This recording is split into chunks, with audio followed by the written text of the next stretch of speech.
Now, it's been said many times that children are gifts from God. Well, raising these beautiful children to be themselves, live their purposeful lives, and become responsible members in society is no joke at all. There are so many expectations society, family, religion, and culture demands from parents, and most often than not, some feel as if they have failed. Most of the parental paradigms created by society makes parents feel trapped, as well as kids feeling controlled and confused. Today's topic is very personal and dear to my heart. It's about parenting and the developmental role it plays in the child's life. I have no other persons than Ruth Bachua Osei and Salma Adam Hader from Hopeful in Como, a mental health organization in Ghana. And guys, we're going to have an extensive discussion. Please keep watching. My name is Rena, and I'll be right back. Life is a journey, and we are travelers. It's a beautiful journey we all find ourselves on. And like all other travelers, you make bumpy, curved, straight, and even crossroads, and you have to take a decision. The hustles, choices, pain, and experiences are all tools to our growth. Remember, traveler, that you are here but for a while. And so you need that inner peace. Guard it. Welcome back, viewers. And I must tell you, today's discussion is going to blow your mind. On my left is Ruth Bachua Osei, and on my right is Salma Adams Hader. You guys are looking gorgeous. Thank you. And welcome to Health in the Spotlight. Thank you. So, parenting, it's a question, it's a topic that raises lots of red flags, and people have their own mind and all that. I'll start with you, Ruth. Can you please define what parenting is? Okay. So parenting is the process of encouraging and supporting our young ones through emotional, physical, intellectual growth. And it takes various forms. And today I'm hoping we can show or highlight some of the key factors in parenting. Okay, all right. When you say it takes various forms, can you mention some of the forms that we have as parenting? The styles. Well, with the styles, I'll shed some light on it. There's the authoritarian, authoritative, and there's Neglected. There's one neglective. Yeah, there's a one, neglective. Let me. Okay, there are some styles. Yeah. There are various styles. There are various styles. Right? Okay, yeah. So it depends on whichever one goes. Because families are diverse. So whichever one suits you and your family, you go with it. And sometimes you don't even have to take one style and say this is what I'm going to run through the whole time. Okay. It changes depending on the circumstances and whatnot. But then the main focus is just love, like knowing that the baseline is showing the kids that you love them no matter what, as you correct them. Now, we know that when it comes to our culture, society, and religion, there are so many expectations of when it comes to parenting. Can we touch a little bit on that? Yes. So as Salma said, it takes various forms, and I think over the shift of years, there was the old system, the old parenting paradigm, where parents used to neglect children's feelings and they used force to get what they wanted them to do. And then right now, we are in recent times and things have changed a lot. Right now, parents are becoming more conscious.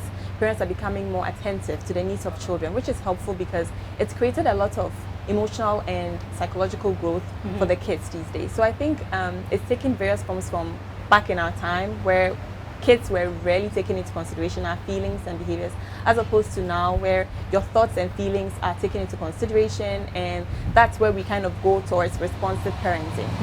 Yes.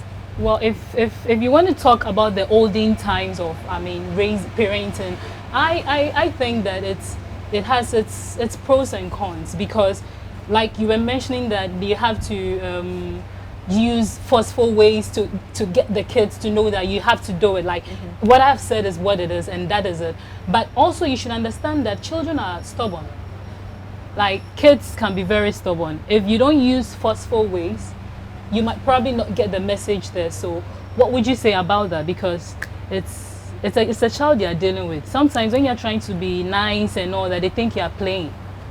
So you have to be forceful sometimes. Or Salma. It depends on what is at stake.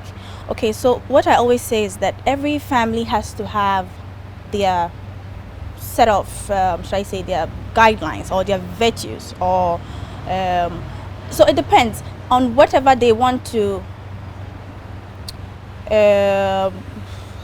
for the lack of words, achieve, or the message. No, they there's some want to put things you across. can let go, okay, and there's some things you can negotiate, and some you cannot. So you have to let the rules be clear and consistent, because for children, it's not like they're trying to be stubborn. It's rather, with their age, they are just being children, and we are adults. We are supposed to what? Guide them, right, and protect them and all of that. So we have to also have this way. Of course, they also have their perceptions, they also have their reasons for doing things, so we have to be more open-minded, listen to them, and if after listening to them still this is something that, oh no, like we cannot go against, okay, then you set the limits, but then still let them know that you love them. Okay, that is important. It's Letting very, them very know important. that yes, like this is it, this one I cannot negotiate it. You say it in a more lovingly, like you explain to them. You have to be consistent. That doesn't mean that you say it one day and then that is it.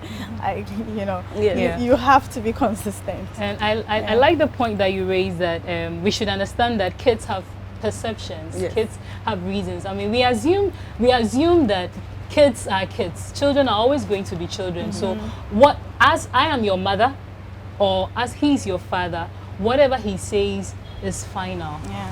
What do you think about that kind of parenting? I think to add to what Salma was saying, we have the immediate reaction where immediately you want the kid to do something, so you use force. But long term, over time, they grow out of that fear. So they're not going to be afraid of you for such a long time. When they're 18 and they get to that stage, they probably won't listen to you. Yeah. But if you take your time to explain, talk to them, take into consideration their perception, their feelings, and then you'll be able to get them to understand why they did this, why you're saying they shouldn't, it helps long term, as opposed to don't do this, do this, and then they will do it immediately to satisfy you in the moment, but over time they grow out of it and it doesn't work. Oh yeah, trust, we've all been kids before. Right. When it's like, oh, this way, I'll do it this way, and then when my mother comes, oh, I've done it, so that she'll be able to like just let me be. Exactly. But you know that thing where, let's say you're supposed to clean your room, Yeah. and then you hear that your mother is coming, and then you just put things in and you cover the rest. It's like just close the closets or whatever. Like when your mother leaves, like. Yeah, exactly. But I am very, very concerned about parenting. I mentioned earlier that this is a very personal topic, because when you look at all the underlying factors or social vices or whatever that goes on in our country, I feel it comes back to parenting.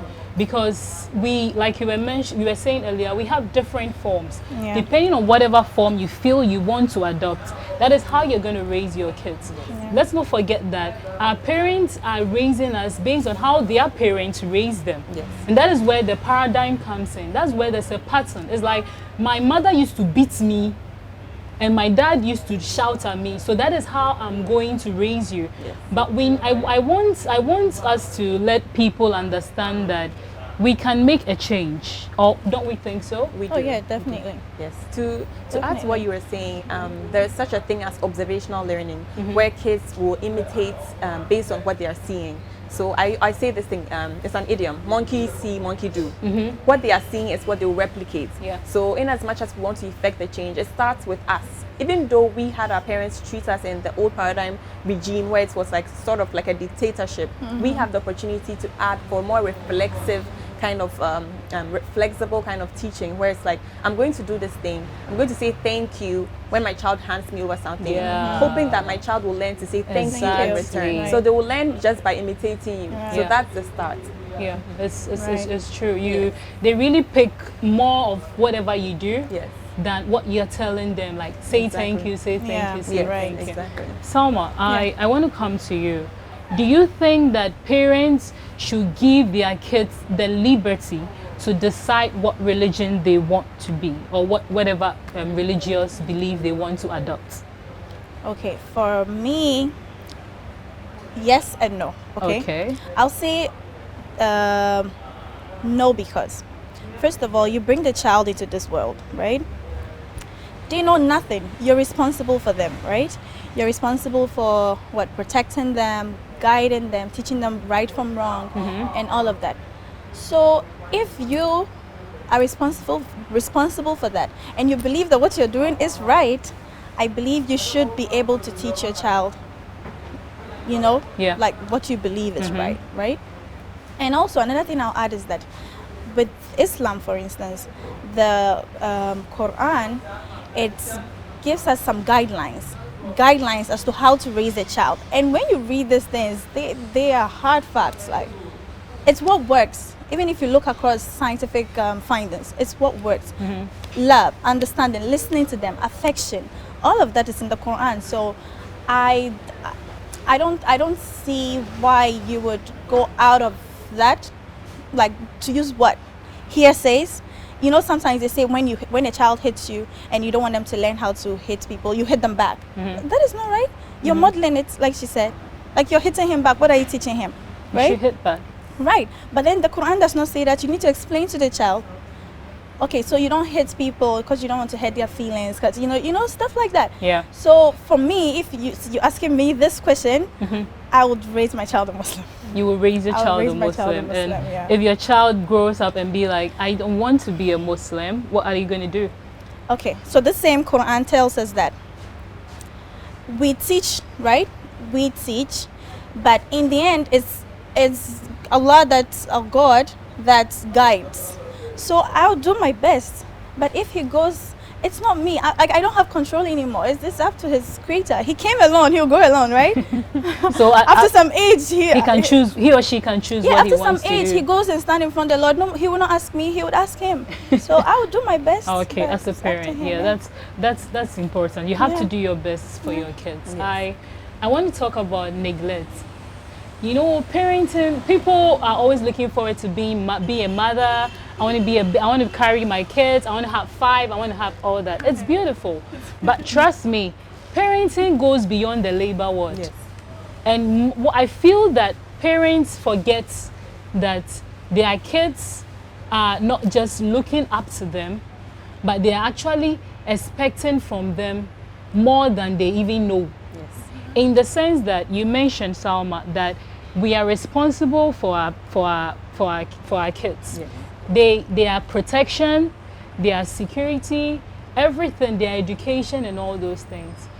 But then we neglect our kids.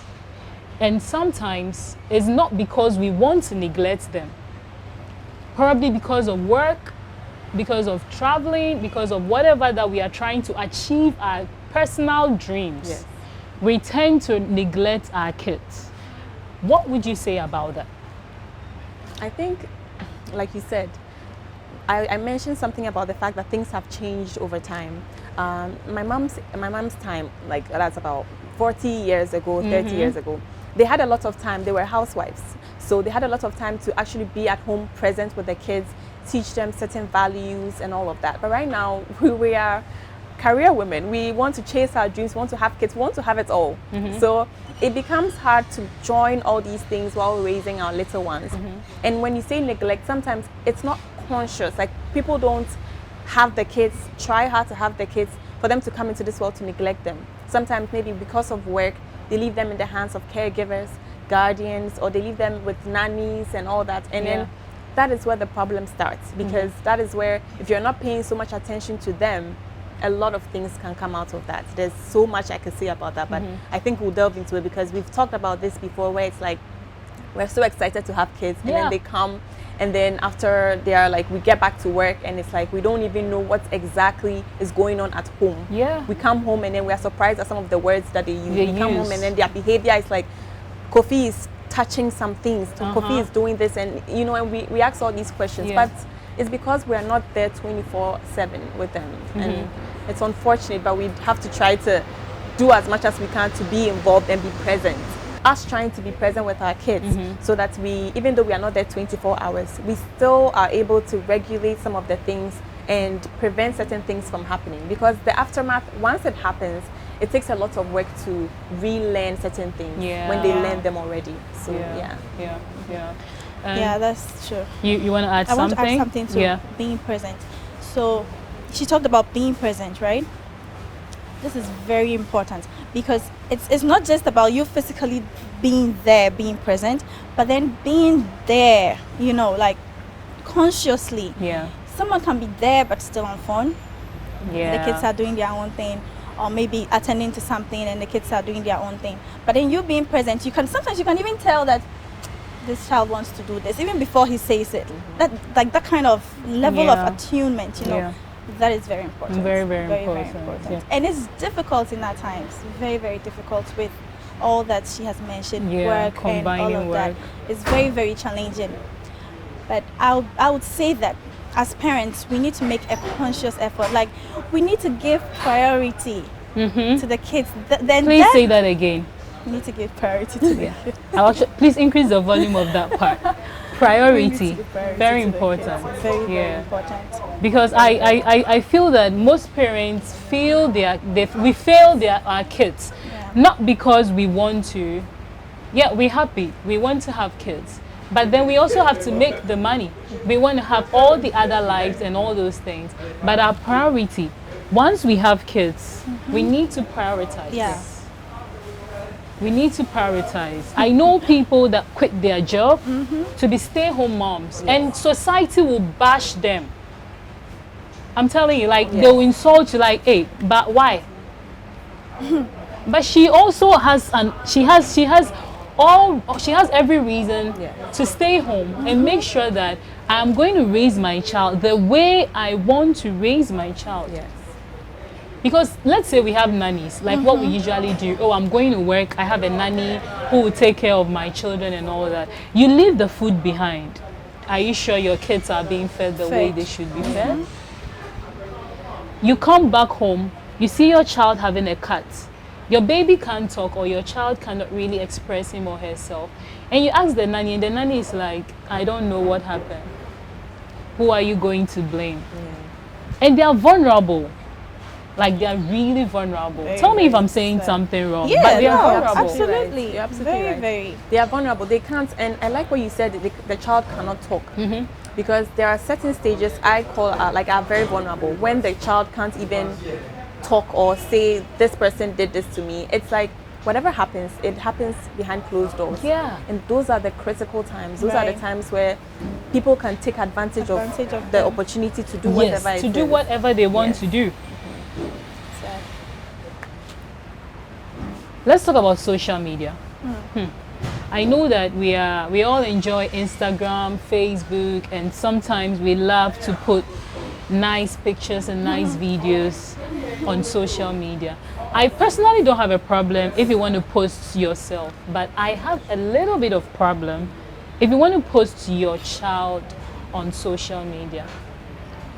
Please, is it advisable as parents to put our children, because I feel like they should enjoy their private life, but do you think that it's advisable as parents to put the lives of our children at risk on social media? I think, okay, I can start. This one, though, it's a very dicey topic. I think it's a personal choice. I have gone on social media and seen people's kids, and I'm like, oh, this is so cute. This is, I enjoy things like that. I think we should have balance, where it's like the child has the points where there's privacy and the points where you as a parent feel like, this is adorable, I'd love to share with the world. And I don't think there's anything wrong with sharing those precious moments with the world. Sometimes your aunties, your parents will probably see them. It's like, oh, I saw you post Kofi. Kofi was trying to walk, and it's so cute. And I think it's adorable. Okay. There's a downside to it, where it's like the overexposure, probably, and certain things. I think, for me, exposing a child's nakedness, I wouldn't advise it, because in as much as there's good people out there are predators out there as well. And so that's something I always feel like it's and sometimes the predators are right in your house. Exactly. Right, like under your roof. Exactly. That, and the funny thing is, the people that abuse our kids are not strangers. They're people that live with us. They're our family. They're, that's how it happens. So with the privacy, I think it's a personal choice, and I think that we as parents have to make the judgment of what I can post and what I feel like I shouldn't post. I don't know. What do you think? So, did you have something? I absolutely agree with her. Yes. It's a personal choice, as she said. And I also do post sometimes my kids, but you just have to know what is appropriate. You know, I wouldn't put a naked picture of my child, or engage him in something that he's not supposed to be in, and then post it. Even in the first place, not engage him. So as I said, as she said, it's a personal choice, and honestly, for me, I'm very indifferent. You don't mind? I'm indifferent because I'm not really a social media person anyway. Yeah. So what I post is for family and friends. So yeah. But I agree with you, because if it's something that is probably about your child's talent and it might inspire someone, why not? But don't make it. I think that parents should stop making it a habit of just like everything. Today my child ate this. Like it's too, like we can follow everything about your child on social media. Well, can I interject there? Yeah, Please interject. I think it's a personal choice. Yes. I have friends who post like their kids are like walking, their kids are going to school, their kids, and I follow it. I follow that story. And you love it. I like seeing that. I think. Do they wait a minute? Do they post when they're struggling to do potty training though? Sometimes they post. They do. Sometimes they do. Oh, okay, Yeah. all right. Sometimes then they do. it's cool. Sometimes it's to educate people, Yes. right? Like Talkative Mom. Yes, so there's an app, Talkative Mom by E02 Green. It's on, like if you download Google it, hopefully we're contributors to it, and there's so much resource on that Okay. app. Yeah, so I would much. advise that any mother or expectant mother. What's it again? Talkative Mom. Talkative Mom. App. There's a- It's an application. It's an app. What's on it? It's an app on the phone where she journeys her motherhood journey, Okay. pregnancy and everything, and she has professionals on there. There's doctors, pediatricians, there's resource persons, there's professionals, a lot of people, and there's a lot of information. A lot there. of information. And she journeys, like she has pictures of her kids, and it's very informative. I find Very. that there's a lot of like how to potty train and meal planning, play, structured play, unstructured play. There's even like outdoor play, like examples. Speech therapy. Speech therapy. Oh, nice. Very, very helpful. It's I one learned of- a lot from that. Yeah. While I was pregnant. Oh, that was my go-to. that's good. Before the app wasn't there, it was just her blog. just her blog, I learned yes. so much from it, and even still. Even Oh. still, yes. Even Well, still, then I people learned should from her. get the Yeah. share. Yeah. If you're a Is it mother for out free? there, it's free. Yeah, it's for free. It's the first motherhood app in Ghana. In Ghana. It's Nice. Talkative Mom. It's Yeah. on Apple. It's on Google Android. Play. Like Yeah. it's out there, and it's really informative. So we also have like a platform over there where we talk about mental health, how it affects parents and And children, all that. postpartum depression, and all that. Right. Oh, I think okay. it's good to see what other mothers are doing out there, what's Yeah. helping, and to integrate that in our own lives. Right. I think you guys have changed my Right. mind. Like after listening to you, I have kind of like changed my mind about my opinion when it comes to social media and parenting. Yes. Thank you. Yeah. Guys, I know it's interesting and we have to take a quick break, so please stay tuned. We'll be right back.